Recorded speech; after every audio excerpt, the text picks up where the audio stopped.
आत्मा लगा हुआ है और आत्मा और परमात्मा के बीच में जो पर्दा पड़ा हुआ है, तो आत्मा के परमात्मा के बीच में पर्दा आया, तभी तो हम जीव हो गए, तभी हम संसारी हो गए, तभी हम भटक गए। और जब वो पर्दा हटा तो फिर आत्मा परमात्मा दो नहीं रह जाते हैं, फिर वो एक हो जाते हैं। स्वामी जी कहते हैं कि भगवान और जीव का आसन दो नहीं लगा करते हैं, एक आसन पर दोनों बैठे हुए हैं। पर जब तक आत्म तत्व दीनों नहीं दीनों करते डाल, या कृष्ण की माया है जिन मोयो सब संसार। जब तक मनुष्य माया को सत्य मानकर इनमें भटकता रहता है, तब तक भगवान को नहीं, भगवान को तो कोई पीड़ा नहीं है, क्योंकि वो तो सहज स्वरूप है, सहज आनंद नहीं है। पर जब जीव इस आत्मा को शरीर मान लेता है, इस आत्मा को ही संसार मान लेता है, तो फिर ये दुखी हो जाता है। संसार के सुख दुख की स्थिति मन तक है, आगे सुख दुख की स्थिति नहीं है। आगे तो परमानंद है, परम सुख है, परम शांति है, और वो परमात्मा की शांति है, वो आत्मा की शांति है। तो मनुष्य को हर दिन बात बात में ऐसा विचार करना चाहिए, मैं शरीर नहीं हूँ। अगर मैं शरीर होता तो शरीर तो हर रोज बदलता है, और मैं जन्म के समय था वही आज हूँ, और आज है वही 10 सालों के बाद।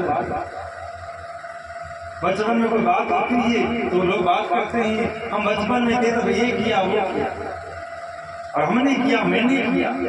अब बचपन में जो शरीर था वो शरीर अब नहीं किया, तो तुम शरीर तो बड़ा हो गया है, पर जो आत्मा है वो बचपन में थी वही आज है और वही कल रहेगी। इसीलिए हम तो आत्मा है और शरीर अलग अलग। अब जिनकी चरित्रों का आप सुन रहे हैं, जिन गोपियों की, जिन बाल बालों की बात आप सुन रहे हैं, वो सब शरीर संसार से ऊपर उठे हुए शुद्ध आत्मा है, जिनका मिलन भगवान के साथ हुआ करता है। क्योंकि एक रहस्य और आता है, संत कहते हैं भगवान के साथ लीला भगवान ही कर सकते हैं और कोई नहीं कर सकता। भगवान के साथ लीला भगवान ही करते हैं। तो जो जीव जो भक्ति करके साधना करके शरीर संसार से ऊपर उठ गई, और ब्रह्म में जिनकी स्थिति हो गई है, आत्मा में जिनकी स्थिति हो गई है, वही भगवान के साथ लीला कर सकते हैं। अन्यथा एरे गेरे थोड़े ही कोई है तो भगवान के साथ में लीला कर सकते। तो सुखदेव जी परीक्षित को राज का वर्णन सुनाते हुए कथा के प्राण, कथा का सार सर्वस्व बताते हैं। इसके बाद में कुछ अन्य बातें हैं कि उन बातों को सुनकर के मनुष्य लग सकता। जैसे बड़े लोग सामान बेचते हैं तो सामान के बारे में बड़ा बढ़ा करके कहते हैं ताकि ये खरीद ले। वैसे ही सुखदेव जी असल बात पहले बीच बीच में भी बताते रहे हैं कि तुम यहाँ लग जाओ, इस बात को ग्रहण कर लो, और अंत में भी और साधन बताते हैं कि तुम ये साधन करो तो तुम्हारी ये स्थिति हो सकती है, और ये स्थिति ही मनुष्य की असल बात है। राग द्वेष आसक्ति ईर्ष्या ये सब मन के लक्षण है, और ये 6 प्रकार के विकार ही मनुष्य को हर समय परेशान रखते हैं। कभी राग आया तो दुखी हुए, इससे द्वेष हो गया तो दुखी हुए, किसी से आसक्ति हो गई तो दुखी हुए, कोई दूर चला गया और इसको पता लग गया कि मेरे तो केवल भगवान है, उसका लोभ भी भगवान में होगा, उसका काम भी भगवान में होगा, उसका क्रोध भी भगवान में होगा।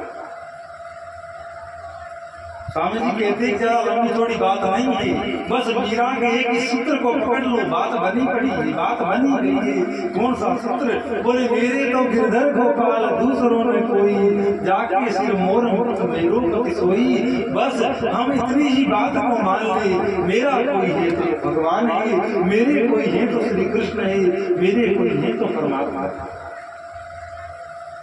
और मेरे तो गिरधर गोपाल दूसरों ने कोई। झूठ मूठ में लोग कही देते हैं कि मेरे तो भगवान है, और ये नहीं कहते कि मेरा कोई नहीं है। अरे मेरा कोई क्यों नहीं है?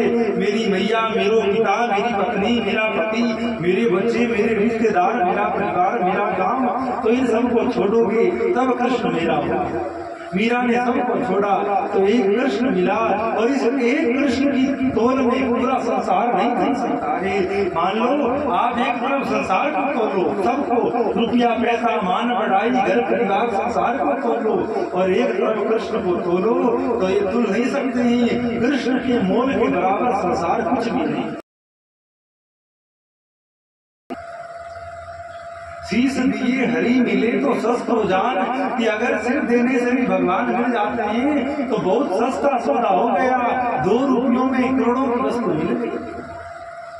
पर फिर भी लोग एक महात्मा श्री गृहस्थी के यहाँ पहुंचे तो गृहस्थी आदि ने महात्मा को प्रणाम किया। आप बड़े महात्मा हो, आप बड़े त्यागी। महात्मा ने कहा नहीं मैं त्यागी नहीं, बड़े त्यागी तो आप। और महात्मा ने उस गृहस्थी को प्रणाम किया तो गृहस्थी थोड़ा सहम गया कि महाराज ये आप क्या करते हो, आप महाराज हो, संत हो, त्यागी हो, तपस्वी हो, तो मैं आपको प्रणाम करता हूँ, आप मुझे प्रणाम क्यों कर रहे हैं। तो महात्मा ने कहा कि बड़ा त्यागी कौन होगा, बड़ी वस्तु के लिए छोटी वस्तु का त्याग कर दे वो बड़ा त्यागी नहीं है। मान लो लाख रुपया कमाने के लिए 2000 रुपया आप लगा दो तो क्या बड़ी बात है। बड़ा त्यागी तो वो होगा जो छोटी चीज के लिए बड़ी चीज त्याग कर दे। तो संत ने कहा बड़ा त्यागी तो तुम हो, बड़े भगवान के लिए छोटे संसार के लिए बड़े भगवान को छोड़ दिया तो बड़े त्यागी तो तुम हुए, हम काम हुए। हमने तो छोटे संसार को बड़ी चीज के लिए छोड़ा तो क्या बड़ी बात हो गई। बड़े त्यागी तो संसारी होते ही जो इतने बड़े भगवान, इतने छोटे से संसार के लिए इतने बड़े भगवान को। तो कुछ विवेक करो। शुरू दिन से हम कह रहे हैं कि शरीर में किस चीज की महिमा है, विवेक की महिमा है, बुद्धि की महिमा है। ये बात आएगी कोई इन बातों को समझेगा और अपने जीवन में लाकर कुछ विचार करने लगे। विचार के बगैर मनुष्य मुर्दा। तो उन्नति चाहते हो, आत्म कल्याण चाहते हो, कुछ भगवान का स्वरूप देखना चाहते हो तो विचार करो, सोचो अरे हम क्या कर रहे हैं। कई बार बड़े व्याकुल हो जाते हैं, अरे मौत का पता नहीं कब मरण हो जाए, और ये संसारी लोग दिन रात इन भोगों में डूबे पड़े रहते हैं और पता नहीं थोड़ी देर पहले तो हंस रहे हैं, मरने के बाद ये सबने ले जाकर के कौन से नरक में डालते, कौन से गड्ढे में डालते। पर हम लोग निश्चित हैं, बड़े शांति बड़े आराम से बैठे हैं। अरे दौड़ो व्याकुल हो जाओ, अरे पता नहीं कब मर जाए, भगवान मिले नहीं, बात कुछ बनी नहीं, सौदा अच्छा हुआ नहीं, और घाटा बात में हो रहा है। स्वामी जी कहते मनुष्य की श्वास से बढ़ करके कोई घाटा नहीं। मनुष्य जितनी श्वास जा रही है उसको इतना घाटा लग रहा है कि उसका कोई हिसाब नहीं लगा सकता है, जितना बड़ा घाटा मनुष्य को लग गया। और उसमें भी अगर मुंह से चेत जाए, थोड़ी सांस भी बची हो, चेत गया, वजन में लग गया तो कुछ लाभ हो गया। पर लाभ छोड़ो, लोगों का ध्यान है कि मरेंगे क्या। हम सुखदास जी कहते हैं पड़ोस में बीती सुहावन में जान, पड़ोस में कोई मर गया, गांव में कोई मर गया तो ये नहीं सोचो कि ये रिवाज ये रीति उसके घर की थी, हम तो कभी मरेंगे नहीं, हम तो ऐसे ही रहेंगे। तो जो पड़ोसी में बीत गई वो अपने में जान। आज कोई तीसरे मोहल्ले में कोई मरा है, एक दिन तेरा भी नंबर लग जाएगा और पता नहीं कब जाना पड़ जाए। इसलिए पूरी तैयारी रखो। अब पूरी तैयारी होती है, कहीं जाना होता है तो कोई परेशानी नहीं होती है, तुरंत बक्सा उठाया और गाड़ी में बैठ गए। पूरी तैयारी होगी तो भगवान आएंगे, विमान आएगा, जब आएंगे तैयारी होगी तो चलो यमलोक भी हंसते हुए जाएगा। और तैयारी नहीं होगी तो जीव की बड़ी दुर्दशा होती है, वो मनुष्य को दिखाई नहीं देती। भोजन का स्वाद, भोजन का सुख तो तुमको दिखता है, आराम का सुख तो तुमको दिखता है, पर इस आराम के पीछे जो बड़ा व्याधि और बड़ा संकट छुपा हुआ है वो तुमको नहीं दिखता। सनों के सूझत नहीं जैसे आंख में बिंद, तुलसी या संसार को भयो मोतिया बिंद। इस प्रकार मोतिया बिंद हो जाता है तो बिल्कुल पास की चीज भी दिखती नहीं है। तो भगवान बिल्कुल पास में बैठे हुए हैं, अंदर ही बैठे हुए हैं, तो दिखाई नहीं देते। मोतिया बिंद संसार सरक को काट लेता है तो नीम के पत्ते भी मीठे लगने लगते हैं, मिश्री कड़वे लगने लगते हैं। भगवान का नाम मीठा, भगवान की कथा मीठी, भगवान मीठे, वो तो संसारियों कड़वे लगते हैं। और संसार के भोग जो कड़वे हैं, नरक देने वाले हैं, अनेक जन्म मरण देने वाले हैं, वो हमको मीठे लगा। उसके लिए मनुष्य अंधा हुआ फिरता है, ऐसे करके पैसा मिल जाए, ऐसे झूठ बोलना पड़े, इतनी बदमाशी करनी पड़े, बस पैसा मिल जाए। अरे क्या करोगे पैसे का? शरीर में व्याधि होगी तो क्या पैसे का सुख ले सकते? तो असल बात है, शरीर बनाए भगवान के लिए, भोजन बनाए शरीर के लिए, शरीर नहीं बनाए भोजन के लिए। कपड़े बने हैं शरीर के लिए, शरीर कपड़ों के लिए नहीं बना, शरीर तो भगवान के लिए बना है। पर संसारी लोग कपड़ों के पीछे भाग रहे हैं, ऐसा कपड़ा लूंगी, ऐसा कपड़ा पहनूंगा, मैं तो बाहर जाऊं तो ऐसा पहनूं, अन्यथा क्या पड़ी। तो इन बात का विचार करो। मीरा उन किशोरियों के राजगुरु को समझाती हुई कह रही है कि ये संत भगवान, ये संसार का श्रृंगार, संसार का भोग शरीर के लिए बना है, और शरीर भोग के लिए नहीं बना, शरीर योग के लिए बना। पर संसारी लोग पूरे के पूरे बहिर्मुख हो गए हैं, कपड़ा मिलना चाहिए। अरे महाराज ऐसी ऐसी बातें सुनने को आती है। पत्नी ने कहा कि इतने 1000 का कपड़ा लूंगी, पति ने दिलवाया नहीं तो सपरे पी करके मर गई, कोई नहर में पड़ गई। अब बताओ क्या ये जीवन का उद्देश्य? अरे तो चलो उसने दिलावी, वो दिलावी देता तो क्या अमर हो जाती, क्या भगवान मिल जाती। इसलिए संत कहा करते हैं कि सादा जीवन जियो, सादा भोजन करो, सामान्य वस्त्र पहनो, अपने आप को सामान्य रहनी में रखो, और विचार ऊंचे रखो, भाव ऊंचे। पर हम लोगों के कपड़े तो बहुत ऊंचे हैं, 2-3 हजार के कपड़े माताएं पहनती है, पर भाव एक ढीले का भी नहीं है, कानी कोड़ी के बराबर का भी भाव संसार के मनुष्यों का नहीं है।